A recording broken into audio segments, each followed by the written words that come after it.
Hello, Internet. It's time for a quick practical shooting after dark. Just a quick update with the ongoing USPSA banning situations. If people are looking for a more comprehensive history, I think it's like 7 pages. A USPSA member wrote up a thing for you to read. He's a pretty smart guy. He put some time into it. He does know me, but I didn't write the shit for him. He came to his own conclusions. I'll put the link down in the description. Let me read you a summary. He put up some bullet points of kind of the key items that have transpired over the last year. The BOD had ignored member feedback and the standing USPSA bylaws when they pushed through changes to the bylaws in lieu of facilitating a special election for president. This disenfranchised the membership, consolidated authority to an unelected individual, and made it nearly impossible for an elected president with ideological differences from the sitting BOD to initiate any change in the foreseeable future. Yes, this is true. So, I mean, going back in time a little bit, a lot of this conversation started around the time of these bylaw changes, and his summary includes some discussion of that and how there was a lot of pushback against that, and that was dealt with at the time by the board.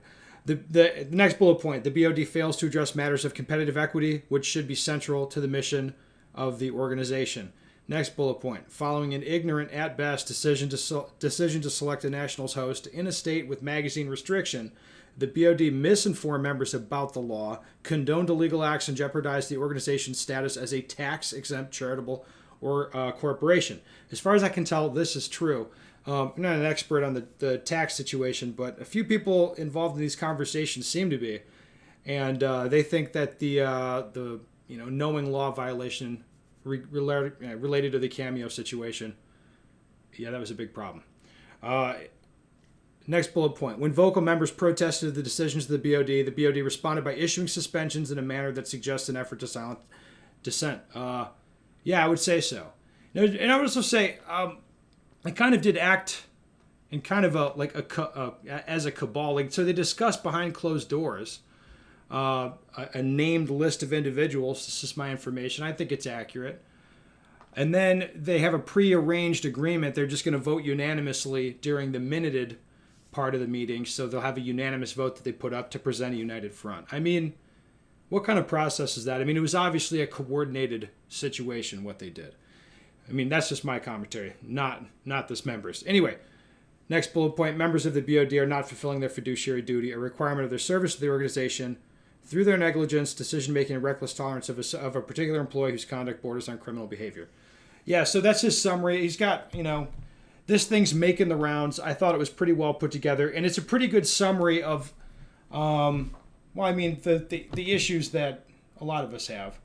So that thing's been making the rounds. The link's down in the description. But that's not what I want to talk about tonight. We have another name, another band member. His name is Pat Brown.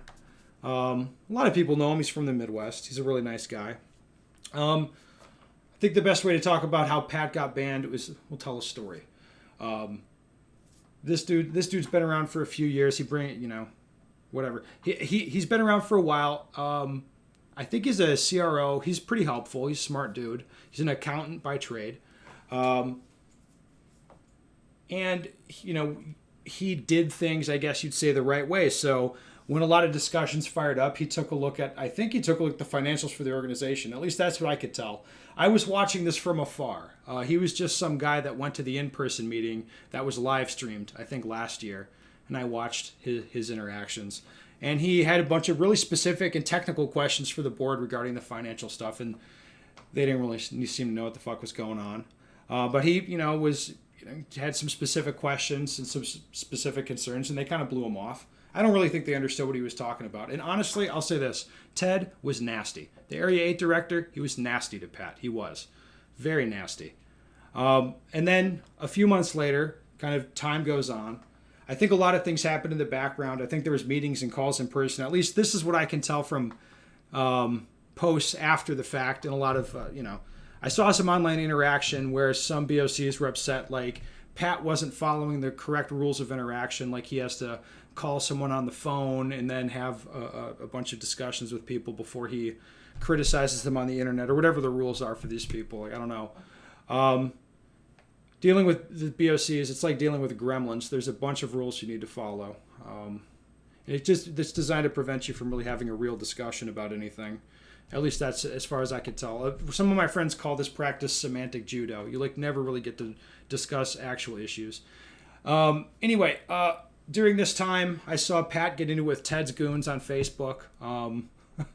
He got banned off a Facebook page pretty quickly just for asking reasonable questions. And so I've talked about this before on the show, the Pat situation, where this monster the board created, where it's just basically a guy who went to ask questions and they were so nasty to him that he's just not going to leave it alone now. So he's on the internet talking about it.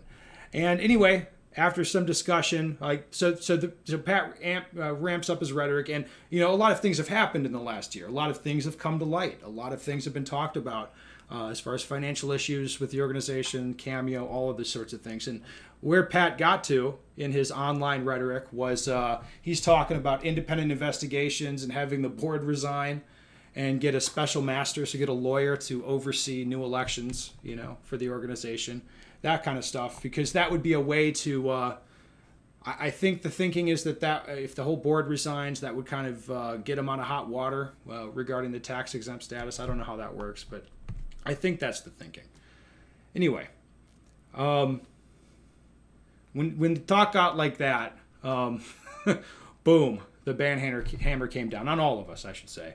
But that's where Pat was at, and he wasn't nasty. He wasn't really mean. I'll read one of his longer posts here. So here's what he says. The situation is about an established state statute that clearly made certain competitive equipment illegal to possess in the state.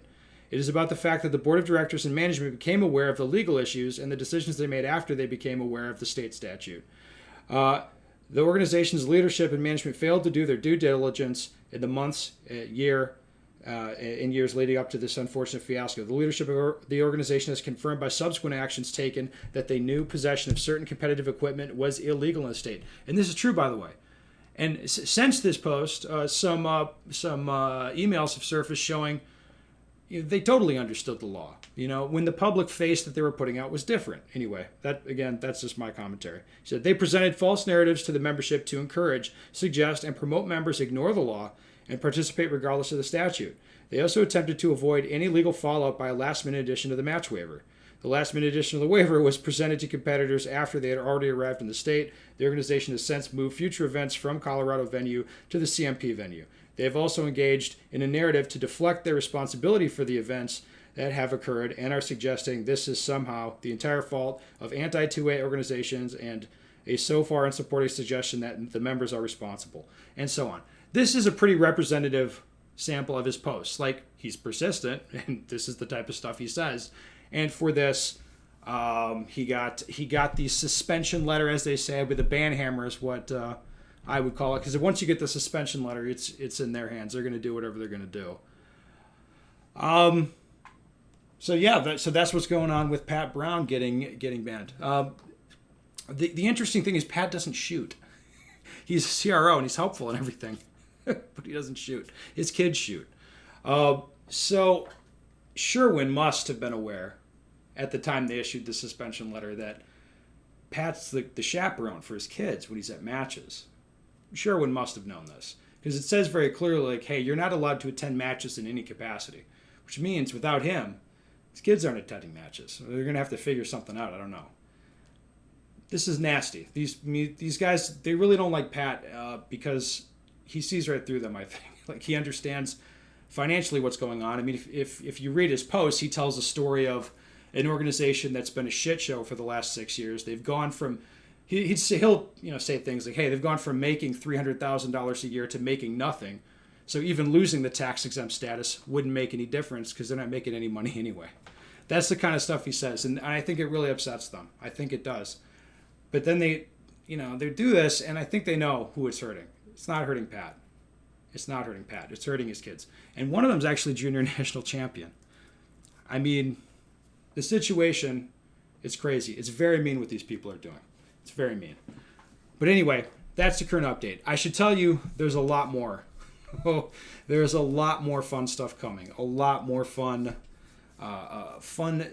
documents that will be surfacing in the near future. A lot of things to talk about with this board. and I'm really looking forward to it. Definitely. Anyway, that's what I have for you. Questions, comments, of course, direct those to me. Email me at benseger.com. I would love to take your questions on this issue.